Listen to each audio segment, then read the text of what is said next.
What's up guys, this is Ray, and today I'll be talking about the 2020 Japanese anime movie, A Whisker Away. A Whisker Away is directed by Sato Junichi and Shibayama Tomotaka, and features the voice talents of Shida Mirai and Hanae Natsuki. And from what I understand, A Whisker Away was developed with the intent to be a theatrical release, but because of the current situation with COVID, they were forced basically to make it available on Netflix. But before we dive into this review, if you guys are new to Eiga-Man, right, I upload reviews and discussions of Japanese movies every chance that I get. So if you're new to the channel and you dig the content, feel free to support this channel by checking out other videos which I've uploaded, and also by subscribing. But yes, let's talk about A Whisker Away. A Whisker Away, it's about this bright and cheery girl by the name of Mio, who everyone calls Muge. And she has a crush on this kind of cold and cool boy by the name of Hinode. And every time Muge tries to be friendly with Hinode, he always gives her the cold shoulder, like, what are you even doing? However, Muge has a second side. So when she has a special mask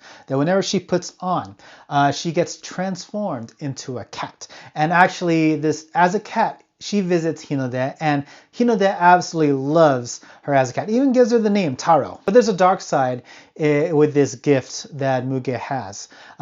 Basically, the more she transforms into Taro, the more she loses sight of what is a human, and starts to, the lines, the distinction between her human side and her cat side starts to blur. And on top of that, there's this mysterious cat shopkeeper who's the one who provided Muge her mask. And as it gets to this certain point, he starts to ask something from Muge in return. And that's the story. So let's talk about the positives I had when it comes to A Whisker Away.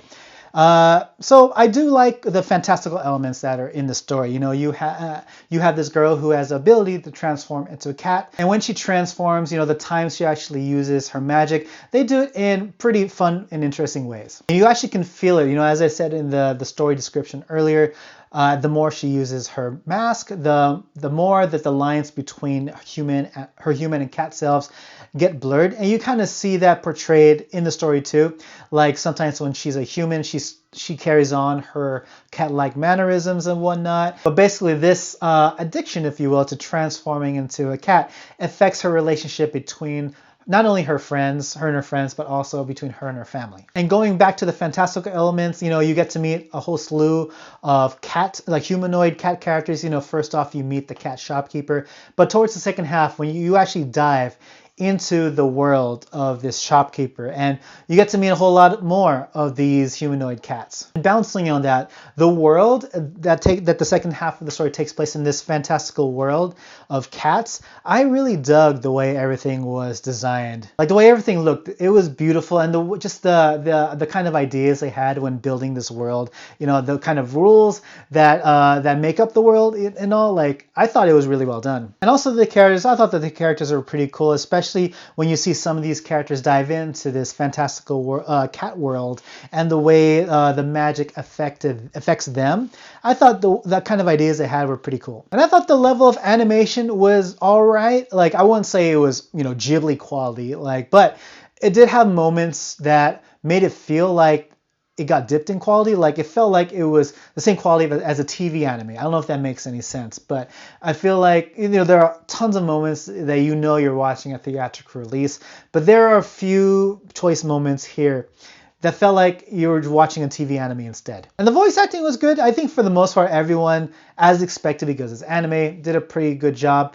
Save for the lead actress, the one who voiced Muge, I feel like everyone was all right except for her. I don't know, there was something about the main actress's performance as Muge that I wasn't really buying into. But I kind of want to segue into the negatives that I have about the story. And there's really only one negative, and that was the romantic relationship. You look at the trailers and you know that there's a romantic story between Muge and Hinode that's at the center of the story. That's like the glue to tie the narrative together. But it was the weakest point of the entire story. I wasn't buying into it. I don't know, maybe it's because the way they were written, the way they interact with each other. like it just came off as kind of bland. Like on their own, their characters were all right, they were interesting, but when they were together, when they tried to push this romantic storyline, it just was very difficult to buy into. And, you know, honestly, I don't know if it's because I'm speaking out of bias, because I tend to not really like romantic stories that much. Well, in my old age, I guess. Or if it was legit, like, just not well done. Like, if anything, and I want to segue back into the positives a little bit, the relationships that were actually done much better, sorry, were the relationships between Muge and her friends and Muge and her family. Like, you get a lot of history between Muge and her friends, and how their history kind of contributes to her character development, and it was all really good.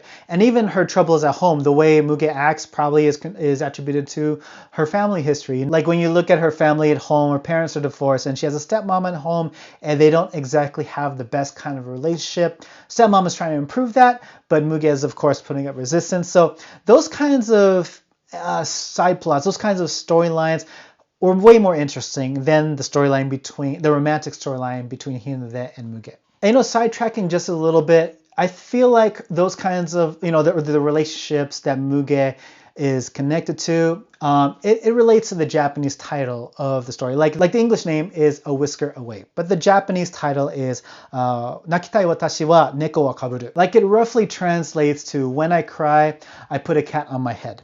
And, you know, you kind of see that when Muge puts a cat mask on her face, and it always happens whenever she's experiencing stress, or, you know, when she literally wants to become someone else because she doesn't like who she is. But while the expression literally means what I just said, it actually is an expression that alludes to, you know, on the surface being as if you were innocent and friendly and nice, but you're actually hiding your true personality on the inside. So I thought the way that the title of the story and the way it connected to some of these relationships that Muge had was definitely well done. It's just that the romantic story was not. And I guess it gets kind of crowded with the romantic relationship and everything else they put into the story, you know, save for the other relationships which I just mentioned. You also have, you know, everything building up to the final confrontation between Muge and the cat shopkeeper. You have the magical world that they dive into. You have all these elements going into the story, and it gets kind of muddled up somewhere along the way. But overall, that's what I think. I don't know, maybe that's just me. If you guys are fans of anime that feature the themes of young love, fantasy, and also dealing with depression, this movie may be for you. So is A Whisker Away a must-watch? I don't know. I don't think so. There are plenty of other anime movies out there, especially on Netflix, but I feel like, yeah, it's an easy watch for a lazy afternoon. Anyways, yes, those are my thoughts on A Whisker Away. What did you guys think? Please let me know in the comment section below. Don't forget to leave a like, share, and subscribe. Follow me on all the socials. And if you really did the content, feel free to hit that notification bell so you can get updated every time I upload a new video. And also check out my Patreon page, which you can find in the description area below. And yeah, that's about it for me, guys. And as always, everyone, thanks so much for watching. I hope to catch you all again in the next video. Take it easy.